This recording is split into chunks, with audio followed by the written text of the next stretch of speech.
Insight presents In the Kitchen with Jennifer, the Fit Foodie, brought to you by the Great American Spice Company. Today we're going to be making a crispy chickpea Moroccan style. Lots of flavor and lots of spice on the super easy recipe.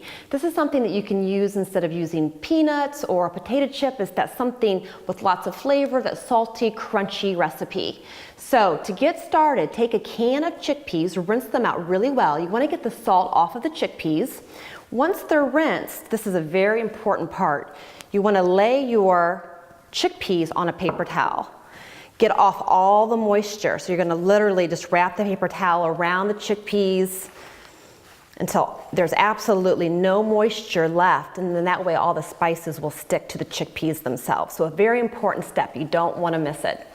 So once you've taken all the moisture off of the chickpeas, get rid of your paper towel, and then add in just a little bit of olive oil to coat the chickpeas with. It doesn't have to be a lot.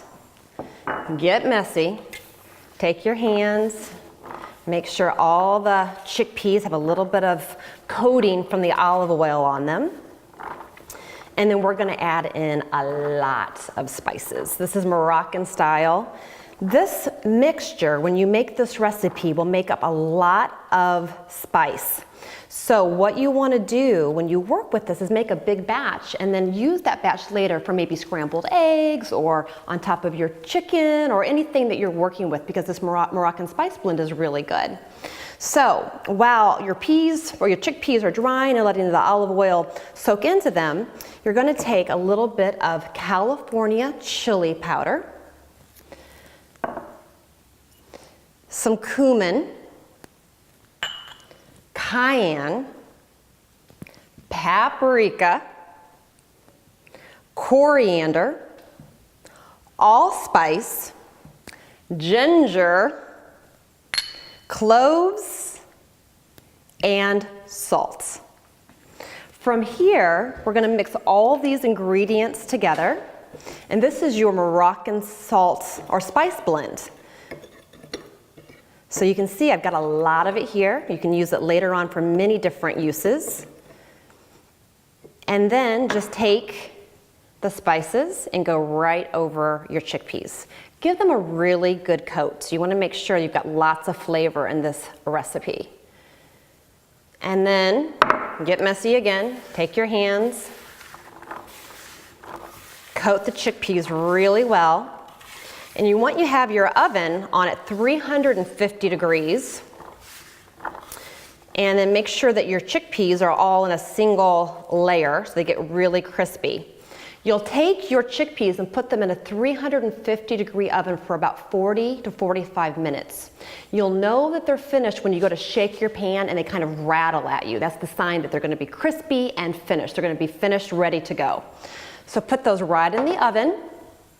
And then you're going to have a finished product that is a crispy chickpea. So let's go ahead and try it. It is really, really wonderful. It gives you that crunch and lots of flavor.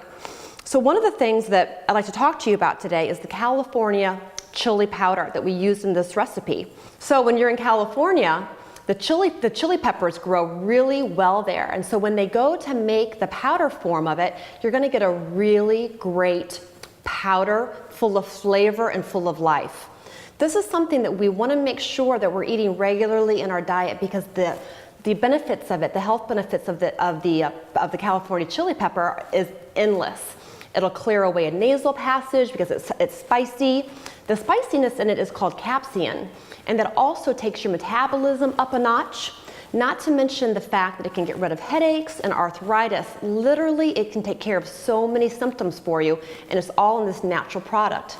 You want to make sure you get a really good chili pepper powder, though, to make sure you're getting the health benefits and the flavor for your recipes.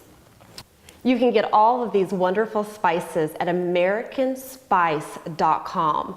For one flat rate of $5.99, they can be shipped right to your front door. I'm Jennifer Wright. Remember to exercise, eat, and enjoy. For more information on today's recipe, visit AmericanSpice.com. And be sure to watch next week for another edition of In the Kitchen with Jennifer, the Fit Foodie.